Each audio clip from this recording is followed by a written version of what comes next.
rekrutan kondektur.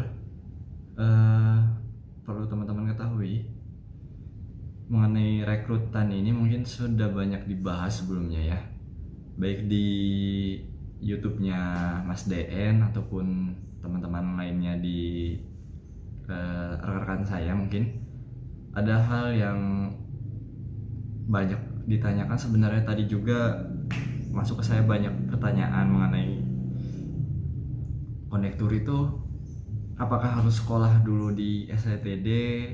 Kemudian ada lagi pertanyaan, kondektur itu harus seperti memiliki kemampuan atau ketentuan apa, dan banyak lagi sebenarnya pertanyaan-pertanyaan yang masuk ke saya.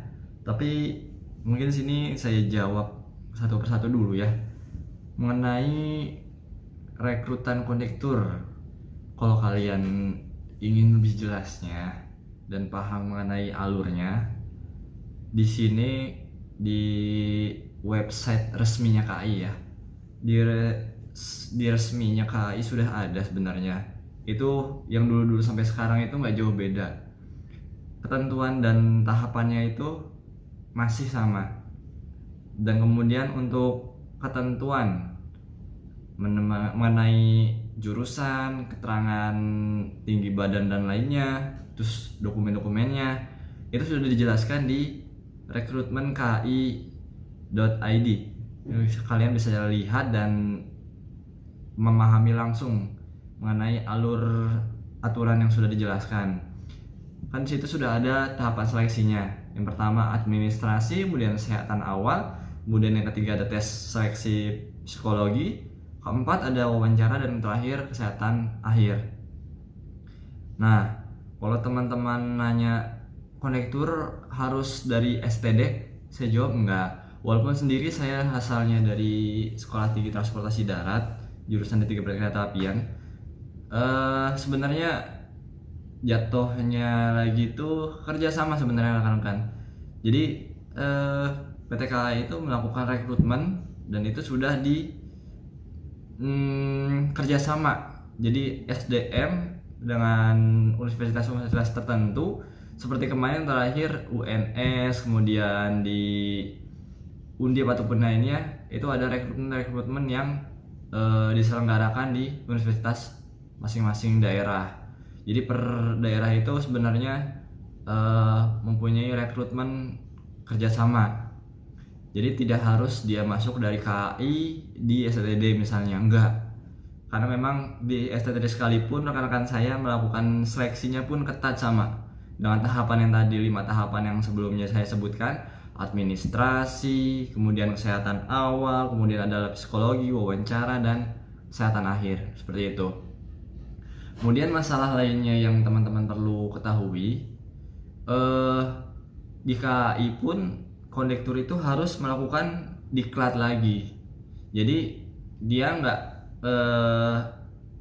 misalnya saya memahami beberapa hal tentang aturan pokok di pelajaran misalnya perkeretaapian, itu tidak mengenai langsung tupoksi kondektur, enggak. Karena memang kita nggak mempelajari hal tersebut. Atau misalnya masinis, walaupun ada simulatornya di kampus kami juga, enggak. Jadi di KAI ada diklatnya lagi. Jadi teman-teman kalau misalnya bertanya diklat, nanti kalau misalnya memang teman-teman insya Allah misalnya seleksi dan lolos, kalian akan merasakannya sendiri. Jadi kalau misalnya penjelasannya diklatnya berapa lama, nanti bisa kalian rasakan kalau misalnya kalian sudah bergabung di kondektur ataupun di unit lainnya, misalnya seperti itu.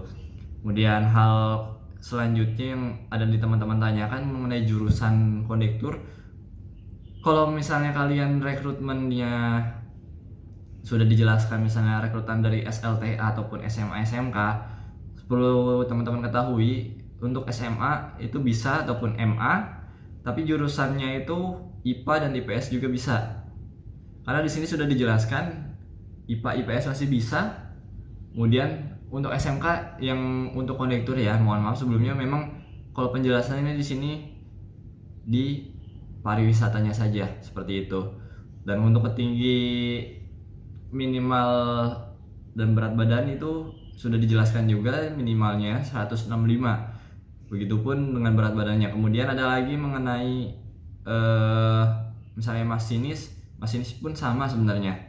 Cuma berbedanya kalau masinis SMK-nya bisa dari kelistrikan, mesin, dan otomotif. Itu bedanya. Ataupun yang lainnya kalian bisa baca lah. Nanti insya Allah saya di deskripsi juga nanti saya sampaikan mengenai hal tersebut. Kemudian mengenai ada yang bertanya apa saja sih hal yang penting pada saat rekrutmen kondektur. Kalau misalnya dari saya sendiri, rekrutmen itu dulu memang itu udah lama juga ya, karena saat ini seleksi yang ditahapkan itu memang sama, hanya saja mungkin polanya pertanyaan-pertanyaan itu pasti akan berbeda, baik dari wawancara, kemudian dari tes psikologi. Jadi kalau misalnya teman-teman mungkin mencari contoh ya, mungkin nanti kita akan bahas di sesi selanjutnya mengenai tes psikologi ataupun wawancara. Tapi secara gambaran umum saja ya teman-teman sekalian, yang pernah saya rasakan mengenai psikologi sekalipun tesnya itu mungkin gampang-gampang susah. Tapi kalau misalnya teman-teman sudah mencoba misalnya mencari referensi ataupun lainnya, mungkin insya Allah akan menjadi mudah dan ada jalan juga mungkin. Karena hal tersebut sebenarnya kalau misalnya sekalipun di CPNS kayaknya sepertinya nggak jauh beda pertanyaan mengenai psikologi itu, karena memang tahapan di tesnya itu sangat ketat dan memang kita mencari terbaik dari yang terbaik. Itu saja. Ada yang ingin ditanyakan kembali kemarin pun mengenai hal di sini. Wah, kalau misalnya pertanyaan mengenai podcast yang lainnya nanti kita sama unit-unit lain, insya Allah kalau misalnya saya ada waktu dan ada yang luang juga, insya Allah saya coba akan sharing juga dengan mereka, baik orang-orang di dalam kru KA ataupun misalnya di lintas. Semoga ada waktu dengan mereka dan saya pun bisa ada waktu dengan melakukan sharing tersebut dengan teman-teman di lapangan, insya Allah. Kemudian saya tim announcer atau tanpa teks. Kalau saya memang ketentuan untuk announcement ya. Kalau announcer pelakunya, announcement itu pengumumannya. Jadi kalau misalnya saya announcernya itu sudah ada yang pakai yang otomatis yang tinggal saya putar.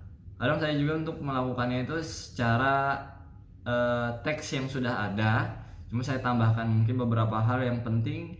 Misalnya, pelanggan yang kami hormati, beberapa saat lagi kita akan tiba dan mengakhiri perjalanan di stasiun akhir, Stasiun Besar Gambir. Kami mohon Anda untuk mempersiapkan diri, periksa dan teliti kembali barang bawaan Anda, pastikan tidak tertinggal dan tertukar di dalam rangkaian kereta. Untuk pintu keluar Stasiun Besar Gambir tersedia di sebelah kanan. Kalau misalnya masuk di jalur 2 ya, sebelah kanan dari arah kedatangan kereta api. Terima kasih atas kepercayaan Anda telah menggunakan jasa angkutan kereta api Indonesia. Sampai berjumpa kembali di perjalanan berikutnya. Persiapan stasiun akhir, Stasiun Gambir. Jadi seperti itu. Kalau misalnya saya announcement-nya secara manual, dan itu mungkin ada beberapa tambahan, misalnya jalur yang sudah misalnya siap, katanya misalnya saya melihat itu sudah jelas ada di sebelah kanan, mungkin saya akan informasikan sebelah kanan agar tidak ada hal yang tidak diinginkan, untuk mencegah hal apapun yang menurut saya hal penting untuk keselamatan pelanggan pada saat perjalanan. Untuk perjalanan lagi mengenai untuk saat ini, karena memang masih pandemik, jadi tetap menjaga jarak dengan ketentuan yang sudah diatur oleh Kementerian Perhubungan, yaitu 70% dari jumlah kapasitas maksimum yang berada di setiap kereta. Jadi kalau misalnya awal-awal pandemi 50, kita sudah sampaikan beberapa bulan tahun kemarin juga pun itu sudah dimulai 70%, karena memang okupansi yang saat ini diaturkan oleh pemerintah melalui Kementerian Perhubungan dan Satgas COVID-19 adalah 70% kapasitas maksimum di setiap kereta. Jadi teman-teman jangan salah persepsi dengan kereta dengan gerbong. Mungkin ada yang sudah paham, ada yang belum. Kalau kereta ada untuk penumpang atau pelanggan, gerbong untuk barang dan hewan. Jadi berbeda ya teman-teman untuk memahaminya. Insya Allah misalnya saya ada waktu vlog selanjutnya, saya akan menjelaskan mengenai apa aja kereta yang sudah macam-macamnya ataupun yang lainnya. Saya pun akan menjelaskan tentang ilmu yang saya pelajari tentang lokomotif dan yang lainnya, insya Allah. Semoga bisa saya berbagi dengan teman-teman. Saya ucapkan terima kasih sebelumnya kepada rekan-rekan yang sudah memberikan support dan masukan-masukan mengenai Pak Kapten mendingan bikin seperti ini, teman ini. Insya Allah saya pun masih belajar, masih banyak hal yang belum saya pelajari mengenai hal yang lainnya. Sama-sama belajar, sama-sama sharing. Mungkin insya Allah berbagi di tahap-tahap selanjutnya kepada teman-teman. Insya Allah bisa bermanfaat. Mungkin itu saja. Sampai berjumpa kembali di Pak KP Channel. See you next time. Jangan lupa di subscribe untuk hal informasi lainnya. Saya akan share kembali di vlog-vlog selanjutnya. Terima kasih. Assalamualaikum warahmatullahi wabarakatuh. Sampai berjumpa kembali teman-teman Rail Fans.